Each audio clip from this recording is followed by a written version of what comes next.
Hi, this is Marina J, and I help you to break the patterns you're left with after narcissistic abuse so that you flourish, you shine, right?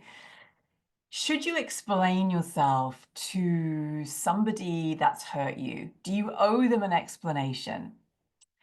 What happens when the person that's hurt you is from your family? What do you do then, particularly if it's something that's been going on for a while? So I want you to start with realizing that you don't owe anybody anything. I don't care who they are, whether they are your family member, whether they are somebody that your partner, somebody that's close to you. You don't owe anybody anything. You don't owe them an explanation. You don't owe them to share with them where you're at, how you're feeling, how you want it to be better, how you want it to be different, how you love them so much, how, if they're already showing you that they don't care. So in some family dynamics, the onus has always been on you to make things better, to explain things.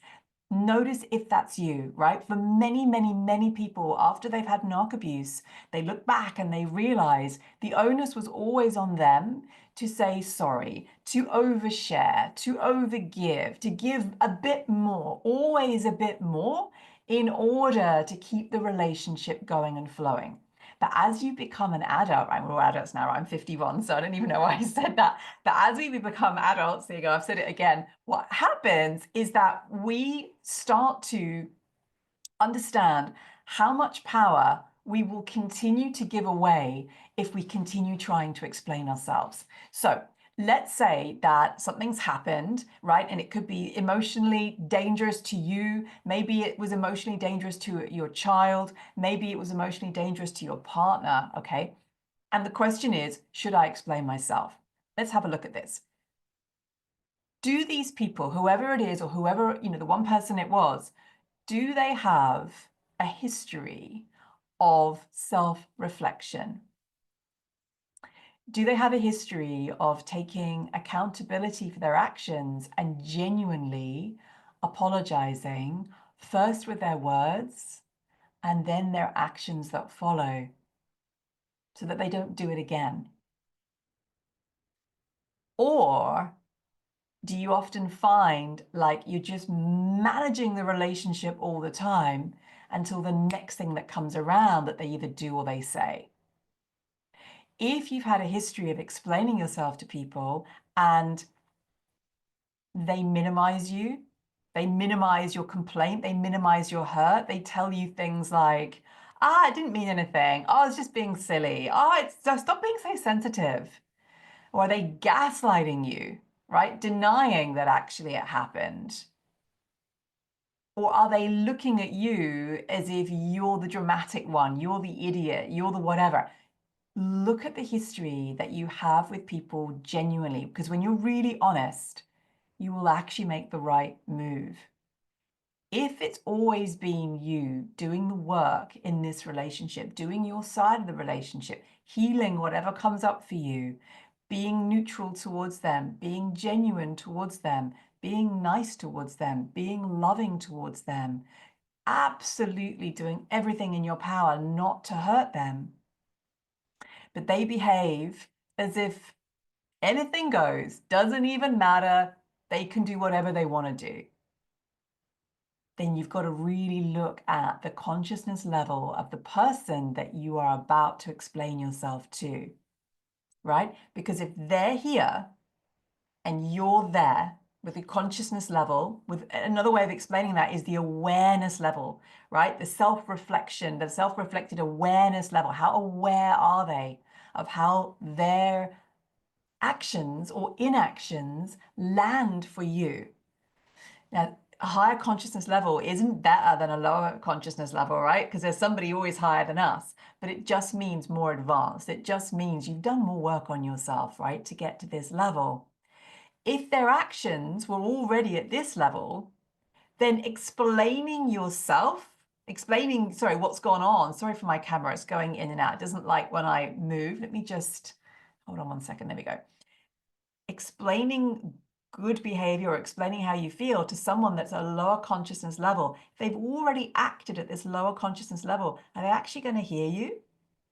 Are they actually going to hear you? Right? By explaining yourself, is explaining yourself actually going to change the outcome, or will it only exhaust you, trying to come at them from all the different angles, trying to make them see, trying to elicit empathy from them, trying to elicit a change of behavior in them? Historically, has that worked? And if you've never done it before, what does your gut say? Genuinely. Like when you see them and they're speaking about things in their world that haven't gone the way they've wanted to, are they always blaming somebody else? Is it always someone else's fault?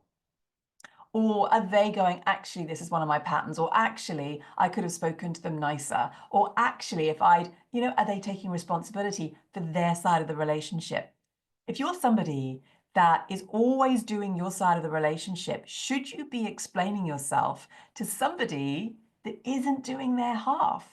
Because if they're not doing their half, what will they do with your explanation?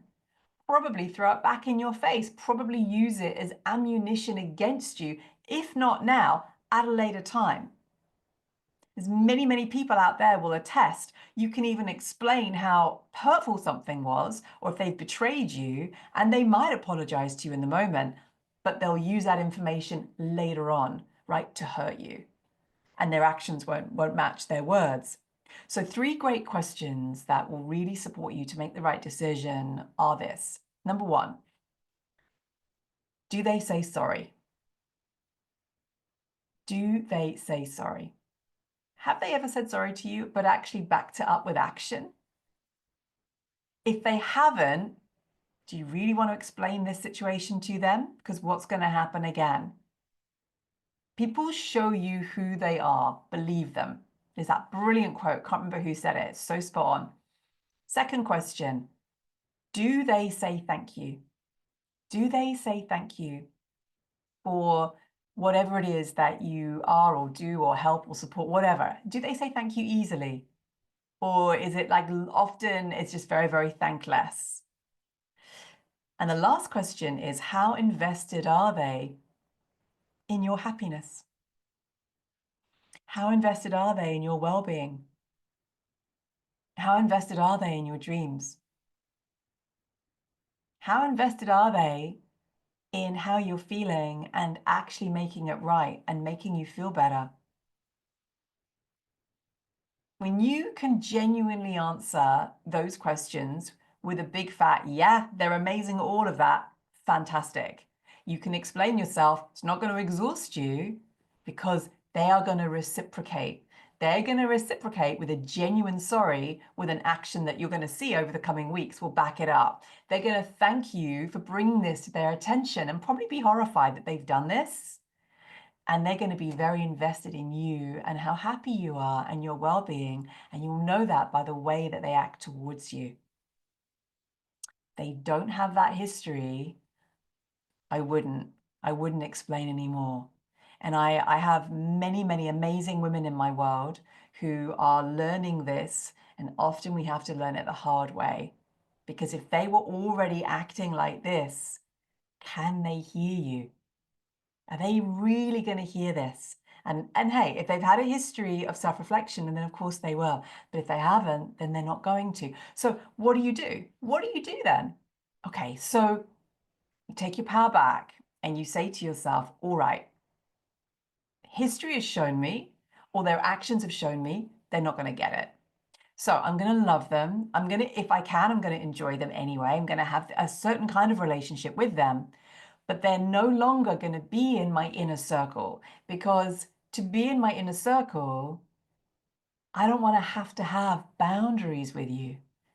To be in my inner circle, I don't want to have these big, long chats of, what you did or what you said. I don't want that. To be in my inner circle means that you're doing the work, means that you're growing, you're doing your side of the relationship, means that if something funny happens between us, and sometimes that's just normal, It's not always me that has to do the work and figure it out. Often what's wrong is that the other person is refusing to do the work. They're refusing to self-reflect. They're refusing to heal, and they're refusing to come back and actually apologize. That's often why a lot of relationships can break up.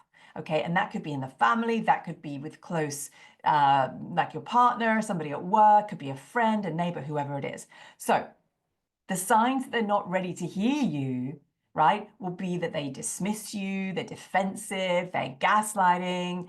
It's going to show you this conversation is probably not going to go anywhere. It's probably not going to be productive. Okay. And the energetic cost of beautiful you explaining it to them and then having to clean yourself up afterwards, and then all the stuff that will come after that, it's not worth it. You want to really heal. Taking your power back looks like you saying to yourself, okay, I love them, but chances are, if I explain myself again, they're still not going to get it. So what am I going to do differently next time? And put your energy there, right? How will I change it so that next time, if it happens, I'll act differently, or it doesn't happen because I'm not going to put myself in harm's way? What would it actually look like?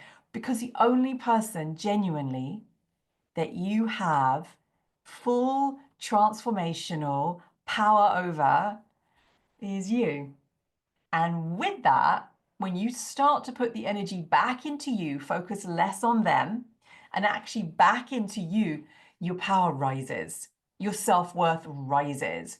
You start to hear yourself, because what are you trying to do in this situation? You're trying to get them to hear you.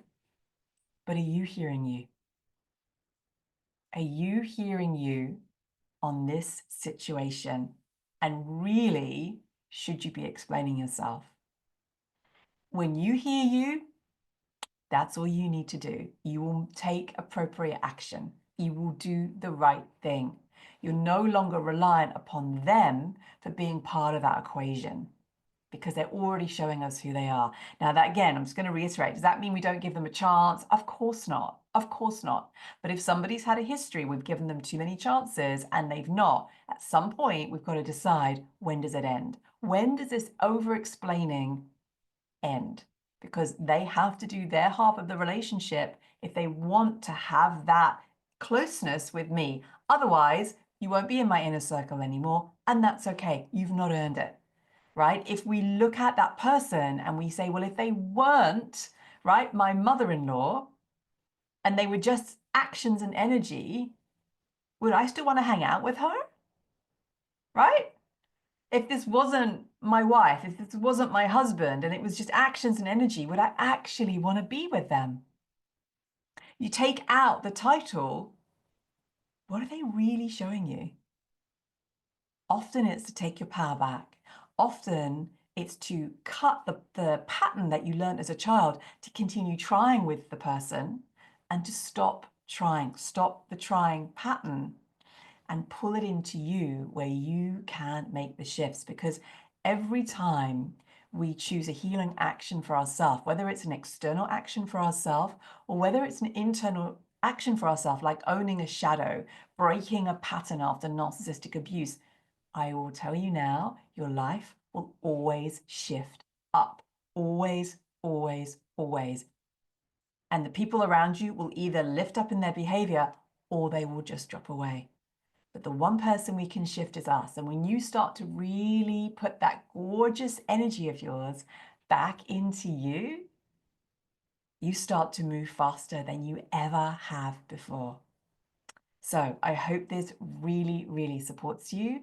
I coach amazing people like you to really flourish after narcissistic abuse. There are many ways that you can come into my world. I have courses, I have a membership, I have private sessions, and yeah, all the things. So you can head to my website, marinaj.net, have a look, and yeah, let's do this. Let's stop putting our energy into people that are no longer willing to do it themselves, right? We can't hold these people anymore. If they're no longer willing to reciprocate and they haven't reciprocated, what if we stop supplying these people by trying to do the relationship, not just for us, but for also them, what if we actually stop?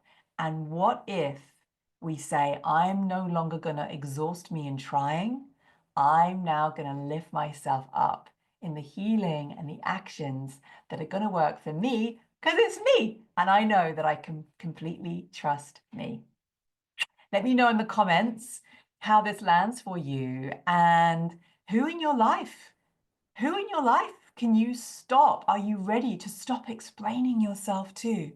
Because now you can be really honest with yourself and take that energy that you were putting into them and put it back into you, right? Put it back into you, your joy, your life, your dreams, your happiness, and lift yourself up. Love you so much. All my love. Thank you for listening.